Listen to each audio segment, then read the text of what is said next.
All right. Hello, everybody, and welcome to our next session with the AJOG MFM Editorial Fellows. So we've created this series to kind of walk through the review and editorial process. Just to remind everybody, my name's Kate. I am a third-year maternal fetal medicine fellow, and I'm here with my friend Jen. Hi, And everyone. Hi, everyone. Thank you again for joining us.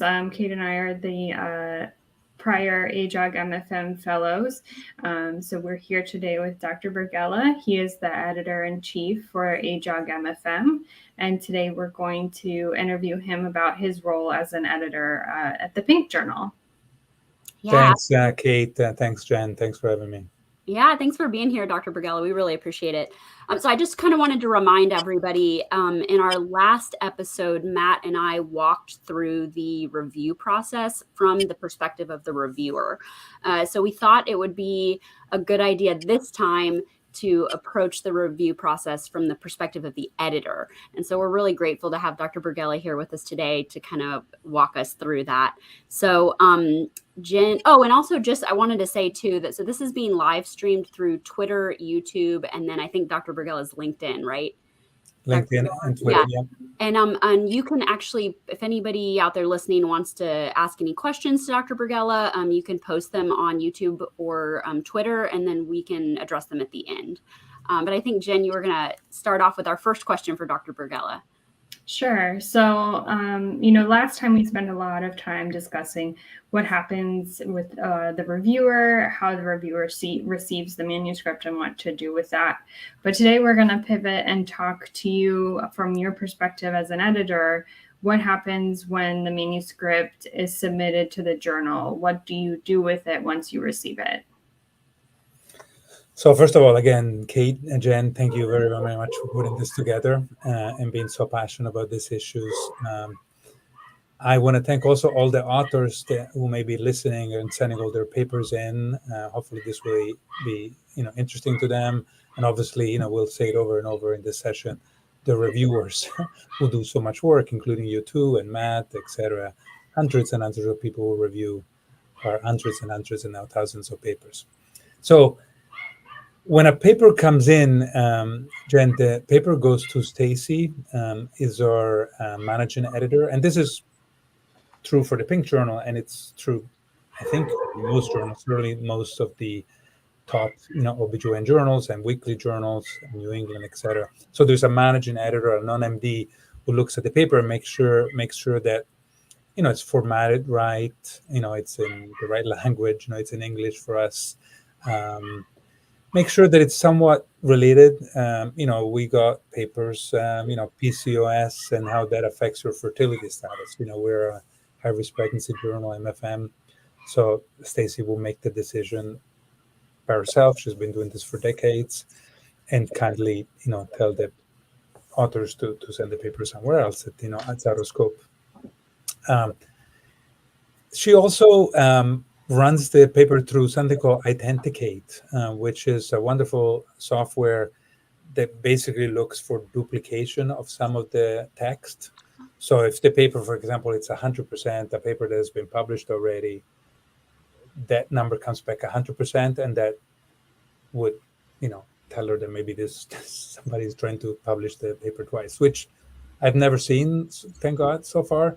But if she sees anything above 30, 40, 50%, she investigates that a little bit, making sure there's no, God forbid, falsification, plagiarism, etc. Sure.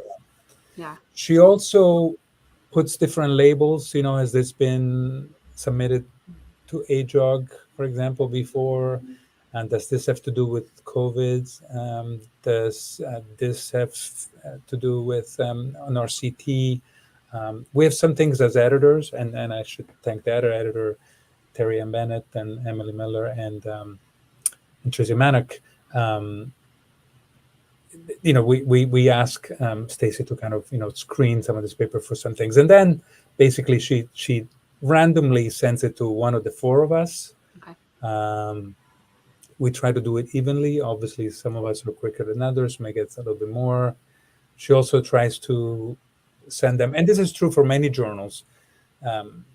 it's no secret Emily Miller's interested in mental health. She may get some of those papers, or Terry Bennett, it's our equity editor. She may get some disparity papers. But the first pass is through Stacy, and then she sends it to the editor. I know it's a long answer, but I guess there's a lot going on. I guess I'll tell you then really what happens to the editor. Once we get it, we make sure again that it's pertinent.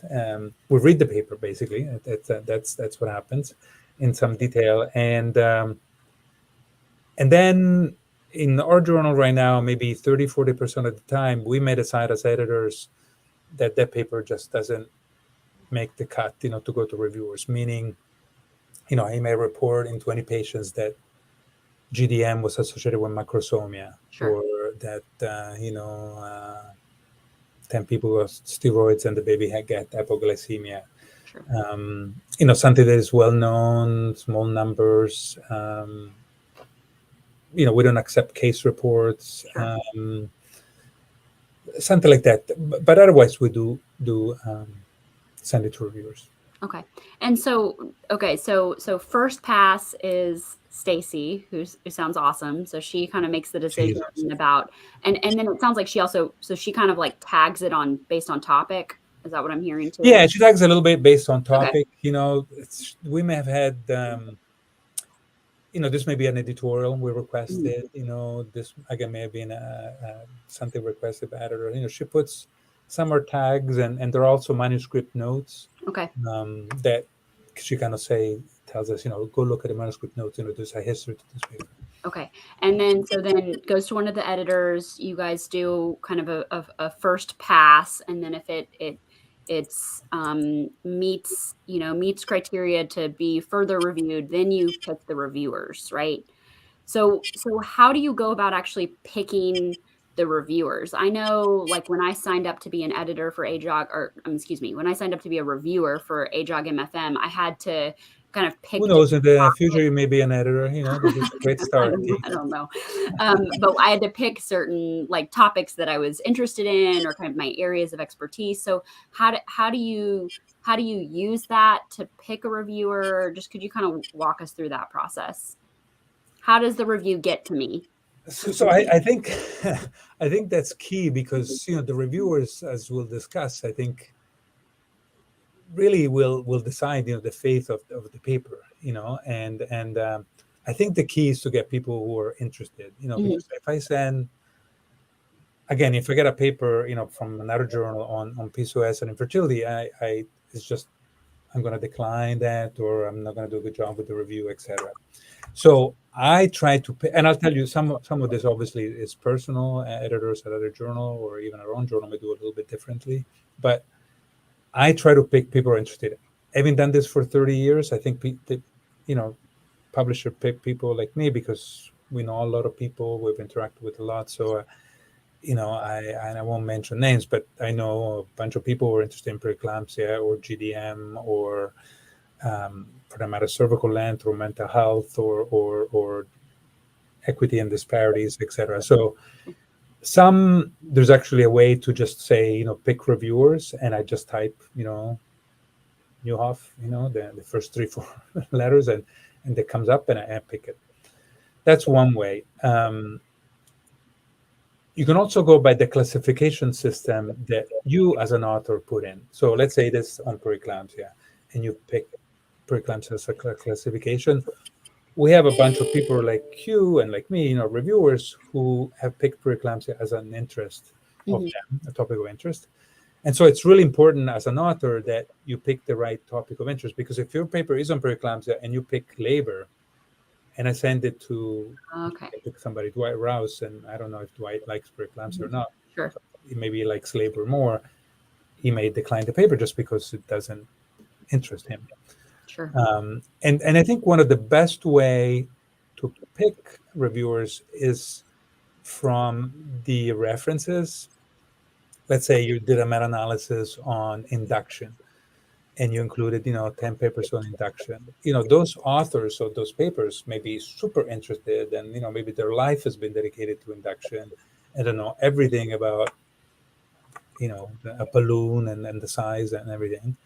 And so that's another way that I think you pick reviewers. It's very time consuming. It's not automatic. It's hard because we do know the best reviewers, and you can't pick on the same people all the time. Sure. The system actually shows us how many reviews people have done. Actually, that's really important. Let me spend another minute on this. We actually score the reviewers, so you already have scores. And when I go and pick somebody, say, interested in preeclampsia, 6 is the maximum. So anybody who gets an average of 4.5, 5 or more, I know it's an excellent reviewer. And if they haven't reviewed in the next month or in the last month or two, that's somebody I may pick. I'm not going to pick the person if they just reviewed in the last 2-3 weeks or month or two.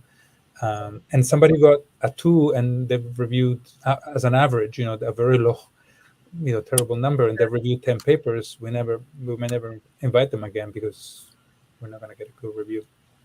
I do think that's kind of, that to me, that's very reassuring though, when I think about the peer review process, knowing that, journals, I guess, spend so much, put so much thought into getting it reviewed well, that really, that speaks to the critical peer review process, that your paper is going to be reviewed by people who are interested in the topic, knowledgeable in the field. So I think that makes a lot of sense to me. And let me tell you something else that came up while you said that, Kate. I didn't count exactly, but I think I may have had well over 2,000, maybe 3,000 manuscript rejected. Over 2,000 submissions. I've been doing this for a long time, and so I am one of the most rejected, declined person in OBGYN, I'm sure. If you persist, eventually you get in, but it takes sometimes a few rejection. Sure. Since I've lived that, I do know that even not the best paper is the product of hundreds and hundreds of viewer hours, your collaborator hours, statisticians, patients, consent forms, IRBs, and it's painful to decline any paper.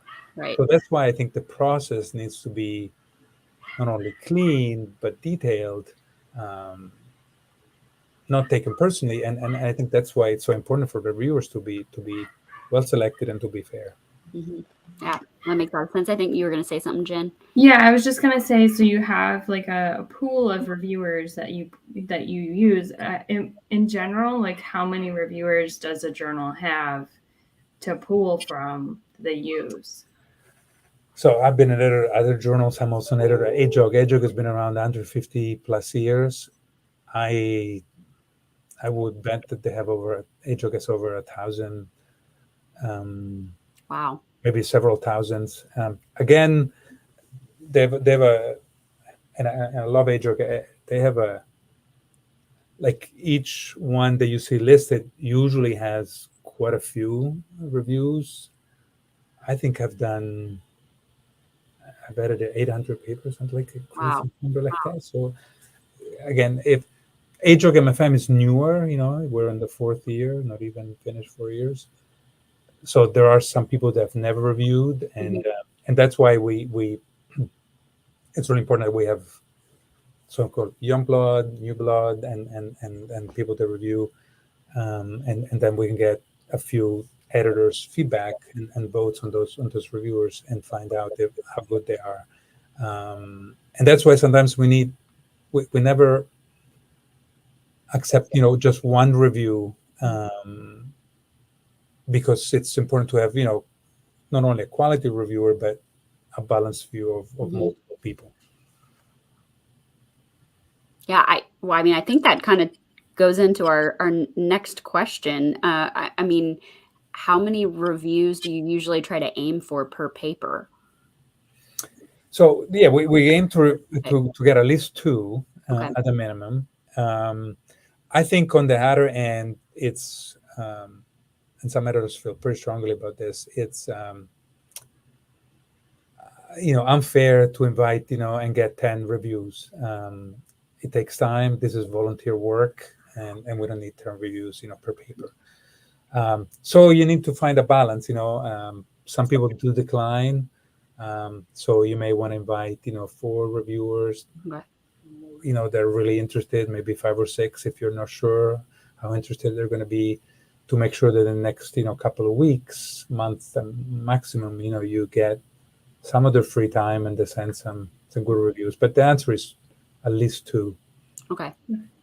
What if you have reviewers that decline? What happens? Like, do you add more reviewers, or do you just hope that you picked a big enough pool that you get those 2 reviews?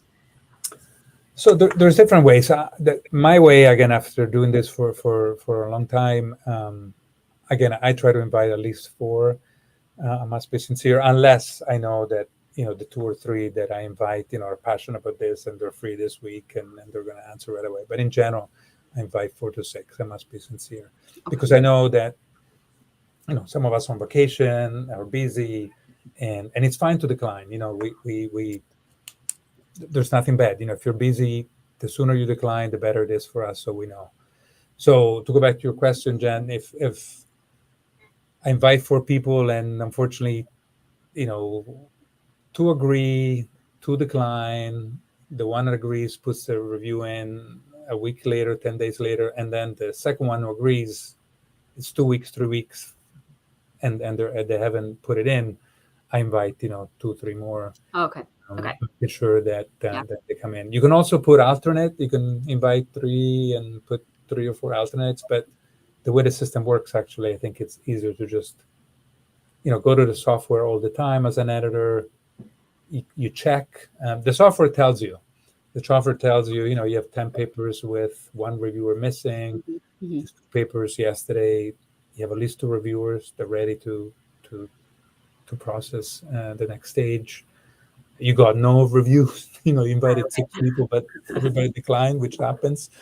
And that's why sometimes it takes some time. Don't take it all on the journal, on the staff, on us editors. It's just people are busy. This is volunteer work. It takes a little bit of time. Right. No, I thought, and I think that's good to review, like, or to think about as someone submitting manuscripts. I know whoever's submitting a manuscript is like waiting with bated breath to get the result back but there's just a lot that goes on behind the scenes. And let me say something else, which just came to mind. If you decline, which as I say, it's absolutely fine. Nobody's gonna put a red mark under your name or anything like that. Perfectly fine to decline. It's really, really helpful though if you do have a suggested alternate.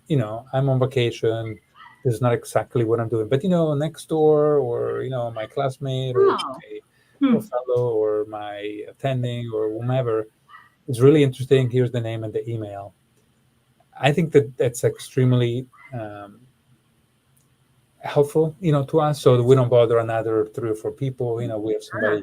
I think I remember in my career, it was really helpful for me to review papers I was doing a lot of work on cerclage and cervical length. I actually loved to be invited. I knew the best papers that were going on, what ideas from those papers being submitted. I knew what was coming out before others as a reviewers. It kind of, kept me informed on exactly what I liked. But I think if a reviewer gets something that they're really not interested in, we may be asking too much. Mm-hmm. No, that's a great point. Yeah, and that's really helpful to know that if someone declines, they could help the system continue by kind of suggesting other reviewers that would be interested in that same topic. So thanks for sharing that with us. I think that ties us into kind of talking about like what makes a good review, right, Jen? I think you were going to ask that next question, maybe. Yeah. So last time we had really spent a lot of time doing a deep dive as a reviewer, what you should be including in a review. But really, what is it that as an editor tells you that the reviewer has provided you with enough information to either move forward or decline or make a decision on the manuscript? What is it that you're looking for? In a nutshell, we're looking for honesty, straightforward talk and just tell us what we need to do. And I'm actually, if this works, I'm going to try to share my screen again. This reviewer has allowed me to share this, but so basically, and I know you cannot read it fine, but that's fine. But just as a reminder for myself, you kind of say, accept, decline, minor modification, etc. You give a score. We actually score the reviewer. 6 is the maximum, as I said. You also click in, significant importance, originality, etc. And then there's comments to editors and comment to authors. And it's really, really important. That's why I'm showing this, that all of these fields are filled in. Mm-hmm. Okay. It's and that's why I'm showing this. It's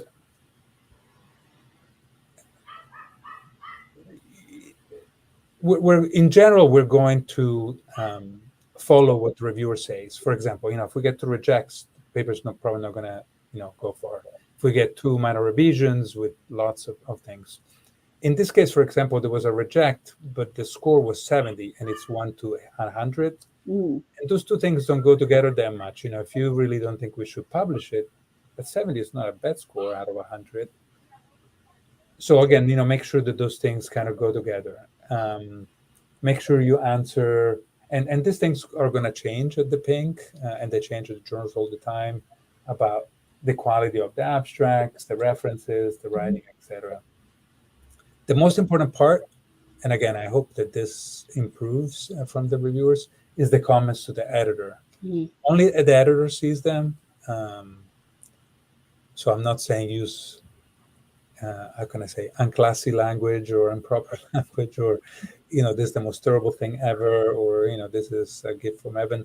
But it is helpful to be straight and to say, I've seen things like, like if people say there's no control group, and maybe I hadn't noticed, when I first looked at it, or, I think this randomization was not done properly, get a statistician, or, I've been following this trial for a long, long time. You're so lucky to get it.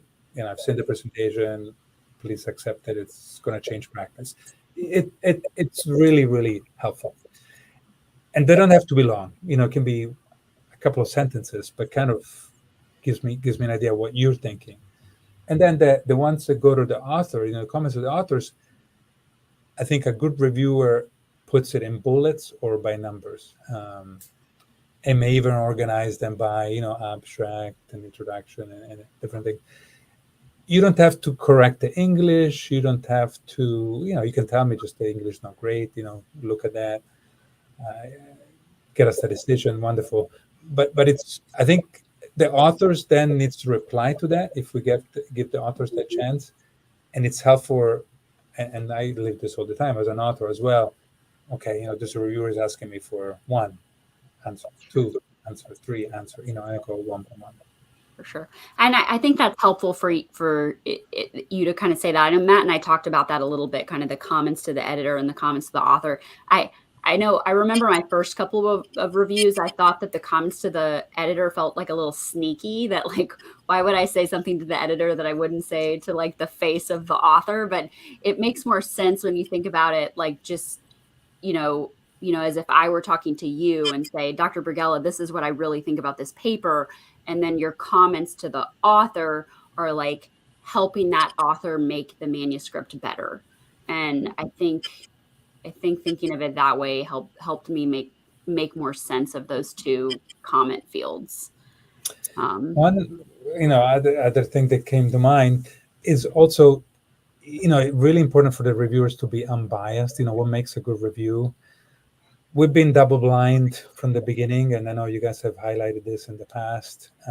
That means that the reviewer is blind, doesn't know, the author or the institution.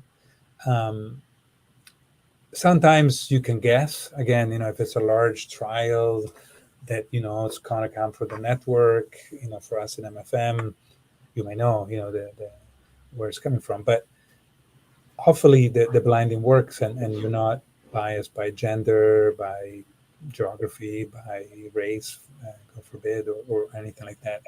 And it's and don't be afraid to be straight. Another thing that we're gonna make more straightforward is it's really important to uncover plagiarism and falsification. I brought it up earlier on.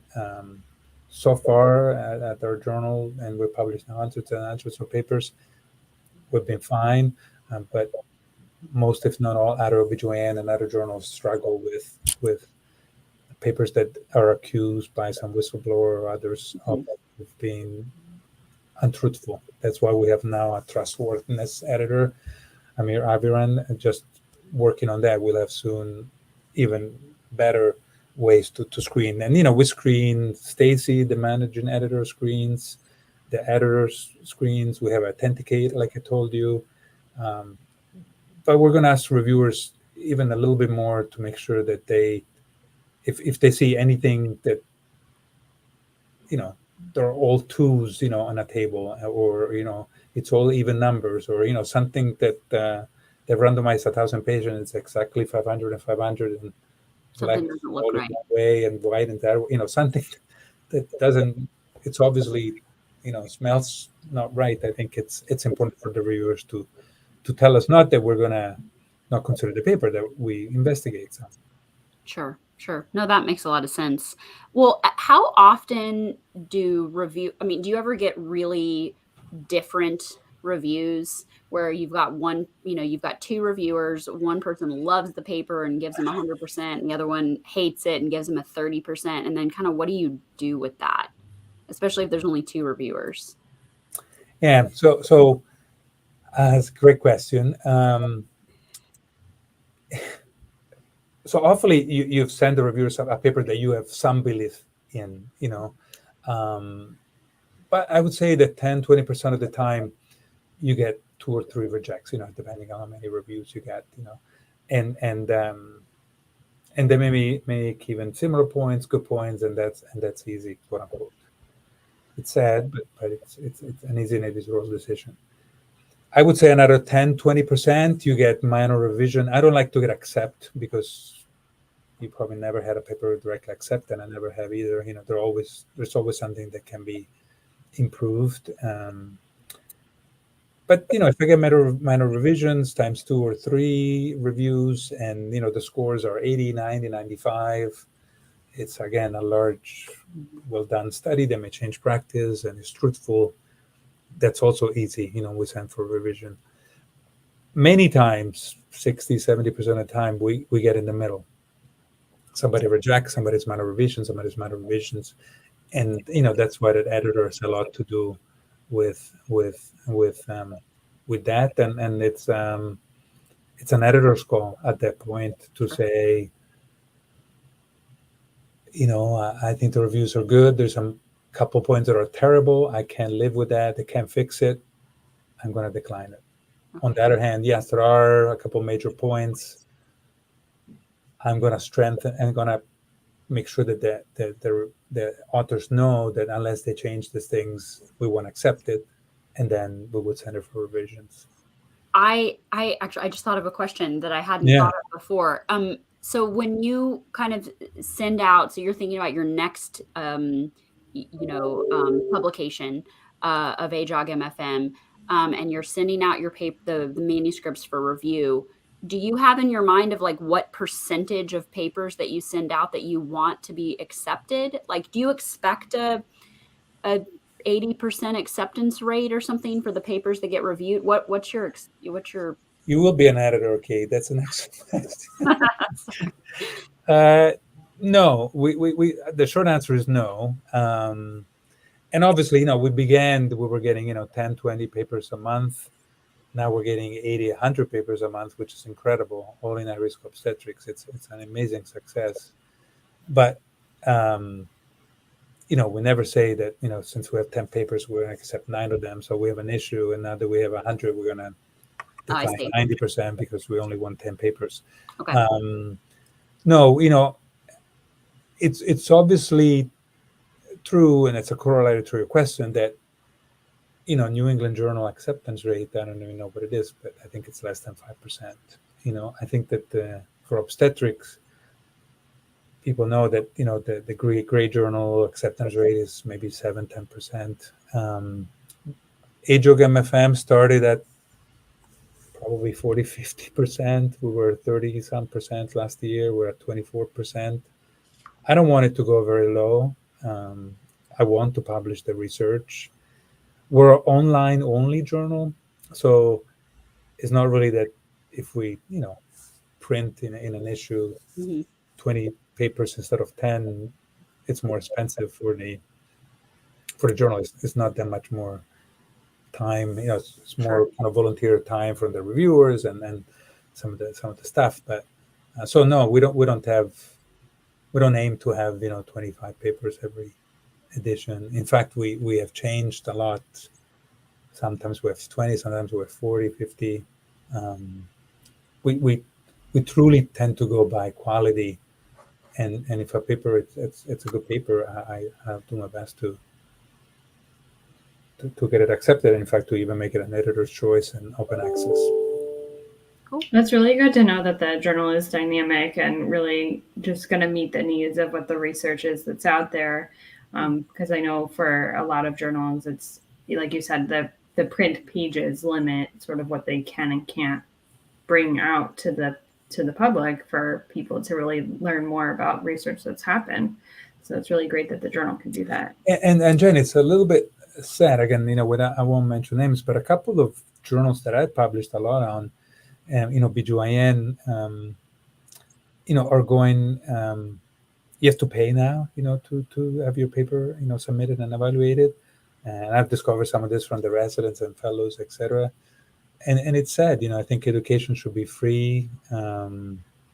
When we started and they told me there's not going to be any print, I'm like, but I like my print, I'm an old guy. But it's so much better, it's less cost. We all live online anyway. And again, it puts a lot less limits on what we can do. It also makes my husband a lot less angry because I have fewer journals right lying around the house. You made him happy at least. Oh, that's awesome. Well, I think I'm looking at our little list of questions that we had for you, Dr. Brigella, because we've been nicely hopping around a little bit. But do we want to talk about statistics next? I think. Yeah, I think so. And then I know we're kind of getting a little bit up.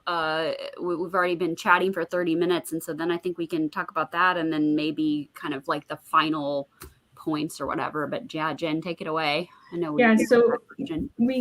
Thanks, Kate. So we know that one of the things that reviewers can also ask is when they review an article, there are, obviously statistical analysis completed of the research.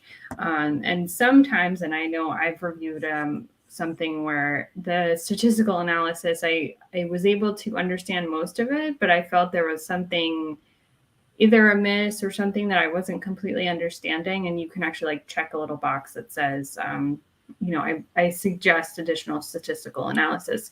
So what happens when that occurs? Does it automatically mean that statistical analysis happens? Do you have a statistician who works with the journal? What do you do with that information? So most of the time we get a statistical editor is the short answer. If it's something that I do, or the editors who got the journal, the paper are familiar with, then yes. But we meet monthly as editors and publisher and managing editor, etc. And we discuss this stuff all the time. And we have a list of statistical editors, and there are not that many good ones in obstetrics in the US. So all of us knock on their door, all of us journals. Recently, I think his name is R.S. Lenchner at NYU, is an OB statistician who has agreed to do a few reviews for us.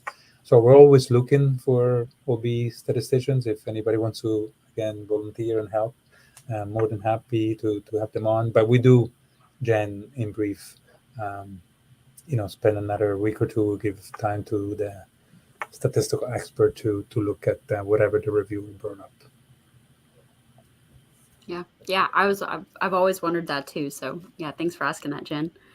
I think we can probably kind of start I'm trying to even, I think we've actually talked about some of the other things we wanted to talk about, Jen. I know, Jen and I were talking about kind of, I guess, like, we've been walking with you behind the scenes. So, you've gotten the reviews back. You, like, let's say it's accept with minor revisions. So is this something, with the editors, do you guys kind of take turns, like deciding on which of the papers go into that issue, or like how do you, I guess, like, how do you make your final decisions on which of the papers get which of the manuscripts get accepted? I don't know if that makes sense. Yeah, so it works a little bit different in different journals. In our journal, in AJOG MFM, the Pink Journal, really the editor for now works somewhat independently. So Okay. if Tracy Manick gets a paper she likes, she sends it out to reviewers. She gets 2 or 3. They're positive. She likes it, sends it to the author, and the author replies. It's really important to reply in the right format. It's the ABCD format. So again, this is an important thing. Thank you for giving me the opportunity to put it in. It kind of is like little things, appearance and for example, in interactions, where you're wearing or things that have nothing to do with who you are. But, if you don't dress that reply letter well, and dear editors, thank you very much for the opportunity. Here's the answer, question 1, ABCD, 2, ABCD.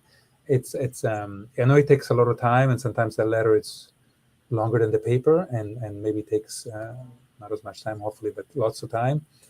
But do it right, and then the editor, Kate, decides most of the time, and this is true of most journals. I would say there's a 90+% chance that if you truly reply well. One tip I can give you that is not a big secret: if there are editorial notes, if it's reviewer number 1, reviewer number 2, you're answering all the millions of questions, but the editor says, please add a table about the neural outcomes, which you didn't report, or something like that, and you don't do that, because you don't have to agree to everything. You're like, you know your data well. You don't have to change everything that the reviewers ask. You may have a good reasons why you didn't do a post-hoc analysis on something. It wasn't planned, and you refused to do it, and you may have a good reason for that. But if the editor puts something in, you usually better do it. I can tell you there are some other journals where I published in the past, and all of us have published in the past. We try not to be, we don't send track changes and change every comma. We try not to change the conclusion. It's your research. You worked on it 10 years. I think it's too much for us to say, to change drastically your paper. But there may be something that it's really important for the readers to know. And if the editor says that, just pay more attention to that than the rest as well. Yeah. Sure. No, that makes sense. No, well, thank you again. I've enjoyed this. But so, one of our goals of this series, as the AJOG MFM fellows, was to really kind of not only increase the transparency of the review process, but also just encourage people to be reviewers. So do you have any kind of parting words of encouragement about why someone should be a reviewer? And I just, yeah, if you could comment on that before we Yeah, I guess I did jump the gun here and there, Kate and Jen, earlier on. Some of it I may have said it. I think, to me, you learn what's going on in the field of interest, which may still be all of MFM, may still maybe more fetal, more maternal, more obstetrics, more statistics or interventions or whatever. So you kind of, first of all, you kind of learn earlier than others. You also learn what a good paper is versus not. I think it makes you a little bit humble. You're going to get rejected and on your own papers. And I think reviewing other papers and seeing that there is good stuff out there and also bad stuff, and you just have to be honest with yourself, and when you kind of evaluate your own paper, and expect some criticism and also give some criticism. So it kind of teaches you to accept the feedback you're going to get, and be able to give honest feedback to others, like they give it to you. You can also go back and see what other reviewers have written at AJOG MFM. So I know some people who were starting, they do that. And, I rejected this paper. I felt terrible. The other people love it. And, 2 weeks later, or whenever, you can go in and see what other people say. I think you learn a lot. You get ideas. I get idea about. You're not going to copy exactly what you did, but I also teach people it's actually good if people copy what you did. They're going to quote your paper. Sure. They're going to hopefully replicate your results. Your results are going to be stronger because they've been replicated 10 times. You see what's hot. You're going to read about monkeypox, and Sure. you didn't know nothing about monkeypox yesterday, and you get asked for monkeypox. I love to read the first paper submitted about monkeypox. The same way it happened with COVID. I was reading it because it was my job, because I had to do it, but I was reading because I wanted to save my family, myself, my patients, all of us. So yeah, I think it's and again, like anything else, you if it's not your cup of tea, you shouldn't do it. But I think you get a humongous amount back. And I'll tell you something that I always feel a little bit funny about saying, but it is true a little bit in an unconscious way. If you review a bunch of papers, you do a good job. Again, we do know the votes and what other people think of you as a reviewer, and you're honest and stuff. That makes you a better author from many points of view. Because you've learned, but also because you kind of like we as you know we voted the three. We didn't vote, actually. We have the 3 best reviewers for 2020, our first full year, and 2021. And we put their faces on. We tweeted and Facebooked, and put them all out.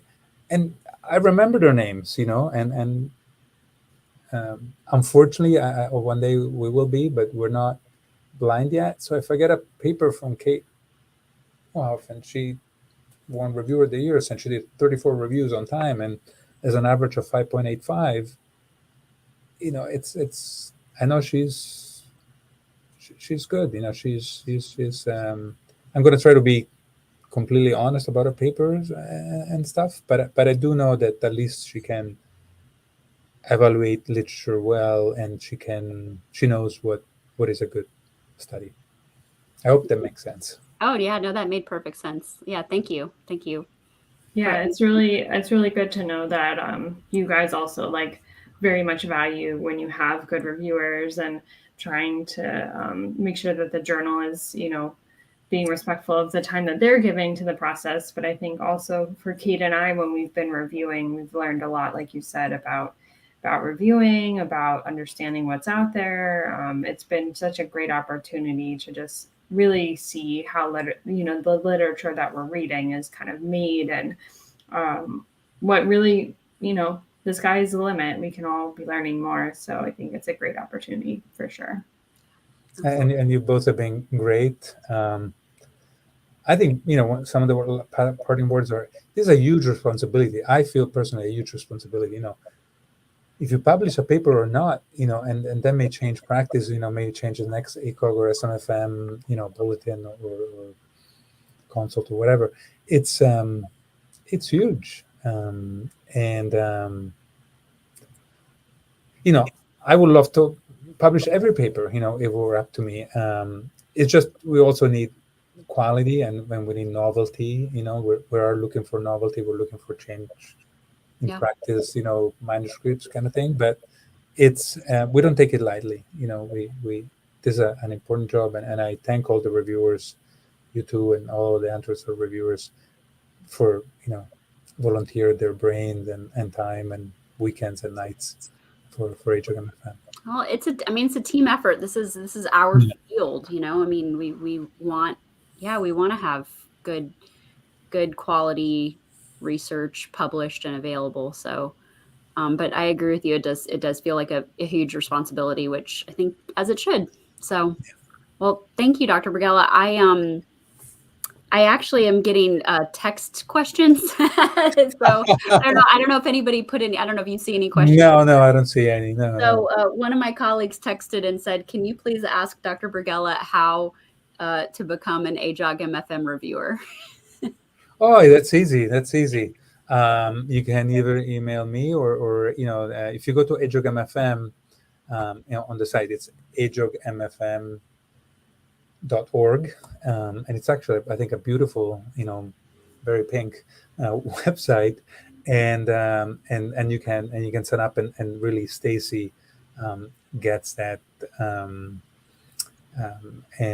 we could just put you on the list, and once you become a reviewer, you stay there, and we always look for good reviewers. Make sure, like I said, you pick the classification things well. But go to the website ajogmfm.org and sign up as a reviewer. There's a form there. If you have any trouble, my email is my first name dot my last name @jefferson.edu. Perfect. Thank you. Jen, do you have any other questions? I don't think I have any other questions. Thank you so much for joining us today, Dr. Bergella, and going through the reviewing process from your eyes as an editor. It's been really great. And we're looking forward to doing our next episode. So anyone else have any final thoughts? No, that's it. So yeah, we'll be in touch. So thanks everybody for tuning in. And thanks Dr. Bergella and Jen. Thanks, Kate and Jen. Bye-bye. Thank you. Bye.